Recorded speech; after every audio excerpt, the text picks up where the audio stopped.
5 o'clock in the morning. The workday has begun again. While you princesses got some sleep, ready to tackle the Thursday. It's a frosty one.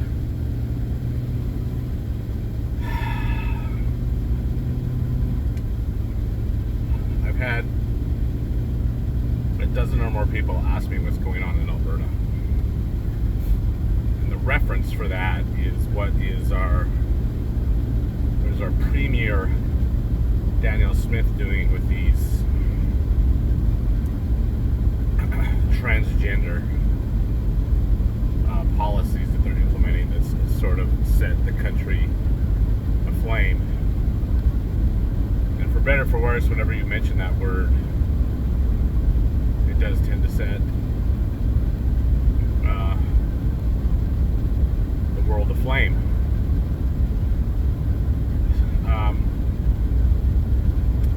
So this is clearly, as always, my thoughts, not yours.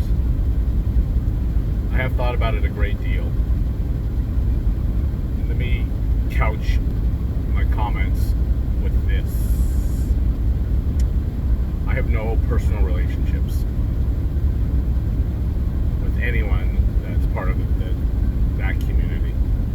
I don't know anybody. I don't know their struggles. All I get and all I understand is sort of what I clip from the internet, from news headlines, so on and so forth. It was, frankly, a bit disturbing for a Canadian health minister to come out, a federal agent,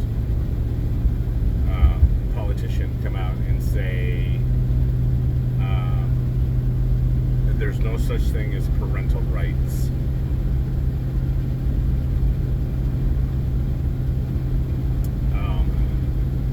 And there are only parental responsibilities. Now, I understand what he's saying there, because I firmly believe that there are very few rights that we as humans have, but we bear a lot of responsibilities. Clearly, our rights are, we have the right to be treated fairly. We have the right to be heard. I don't know what else there is, really. People banter up and down, these thousands of rights that we should have, and I don't particularly believe that. But as a father of 5, it's interesting. I've said this to my own children. When every one of my children entered this world,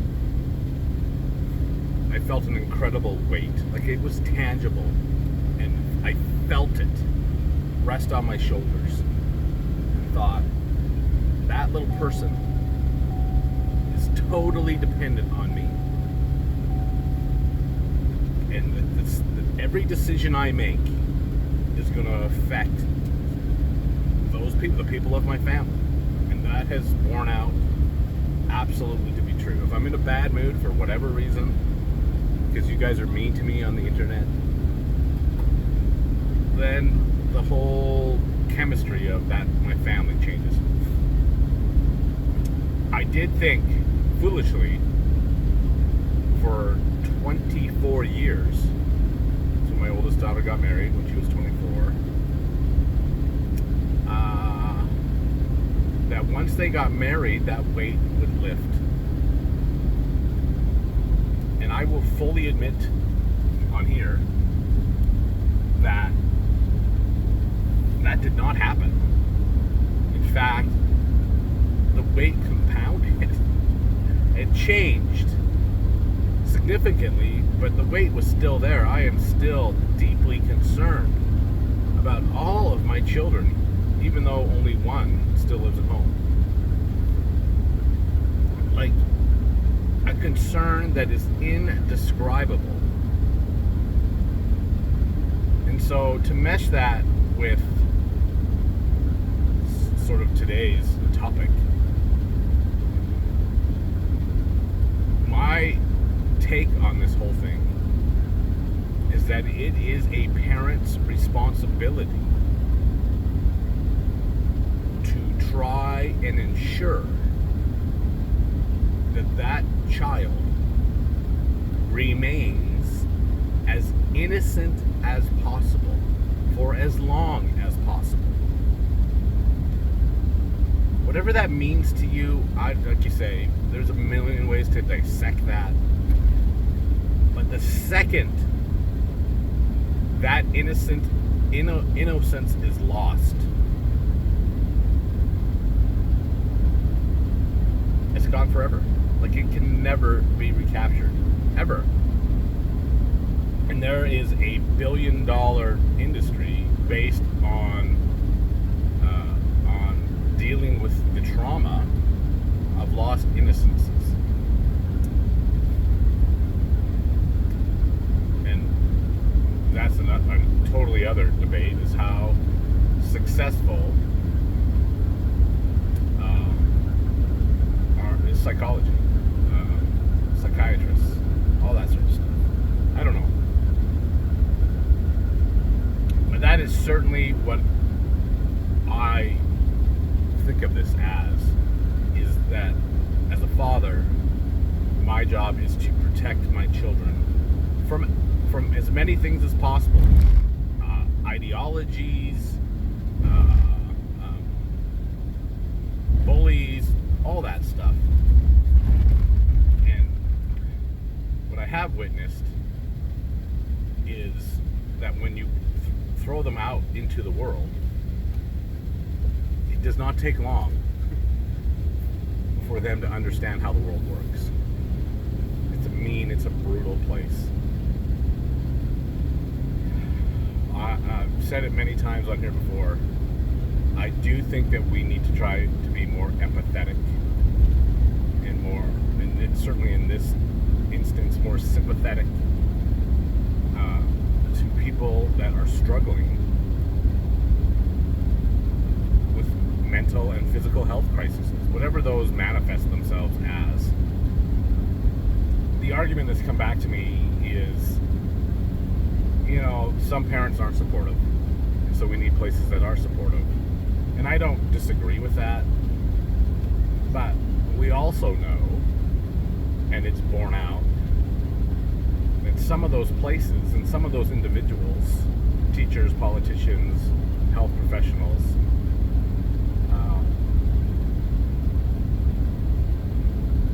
don't always have the children's best interests at heart. Not every one of those people are good people.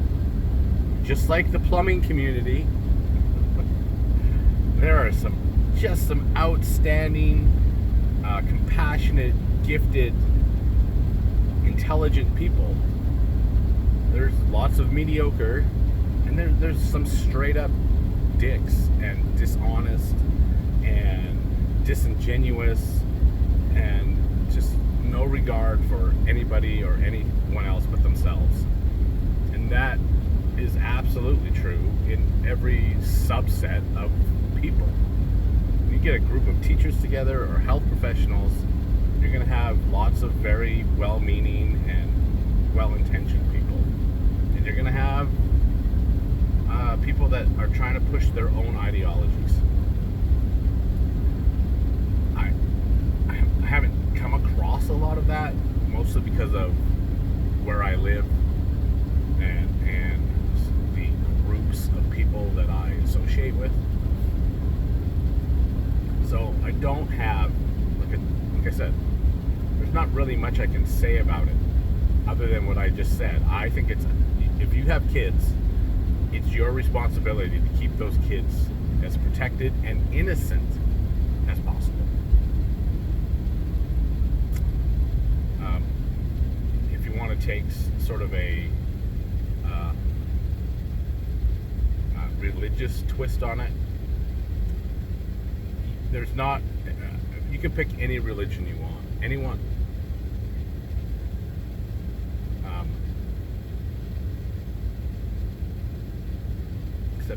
Islamic faiths.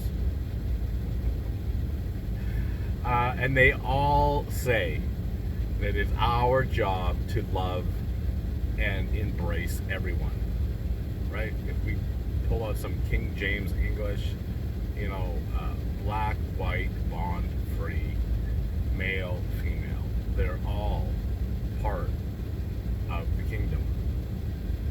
And I don't think that's insignificant. I do think that many of these problems that we have are sort of related to dividing things up, how different we are, and no one understands the circumstances that you may find yourself in. I don't know.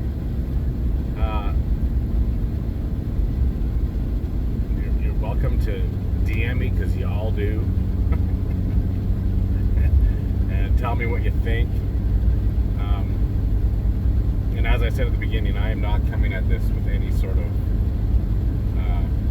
deep insight other than my own lens of trying to navigate this world with 5 little kids in tow that are all now grown-ass men and women that are out making their own decisions and are just wonderful people. It's the best thing in my whole life, truly.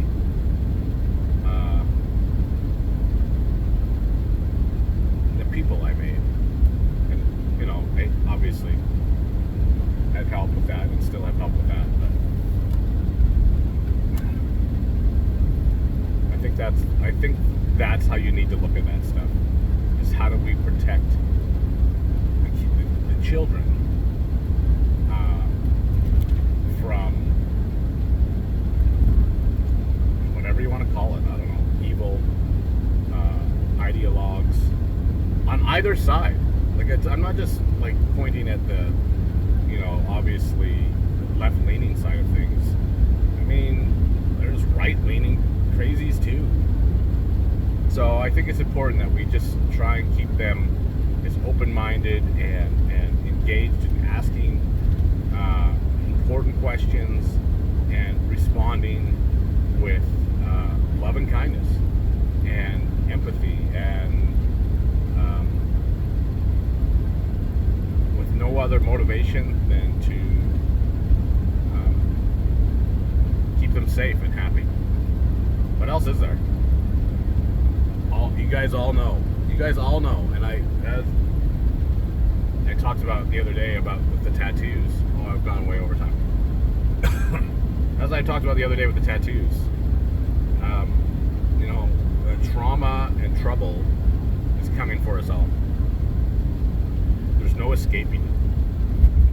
And so the longer that you can hold that tied off, in my opinion, is what's most important. So I wish you luck in your journeys. I know lots of you guys have kids. I wish you luck in raising those kids. It's not an easy thing. In fact, truly, it is the thing I am most proud of is my children.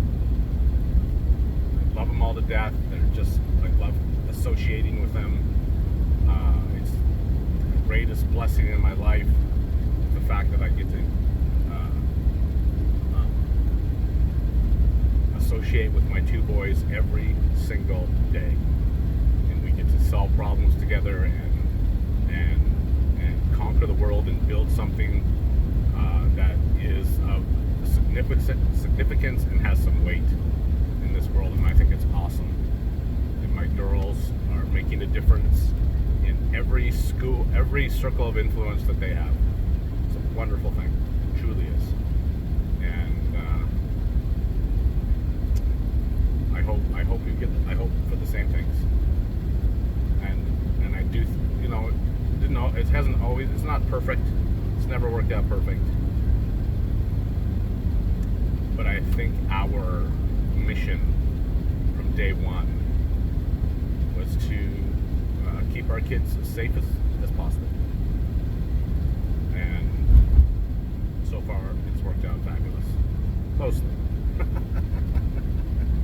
There's always a misstep or two, but anyway, those are my thoughts, not yours, in this extended version of the car chat. Hope you guys are all geared up and ready for a fabulous Friday.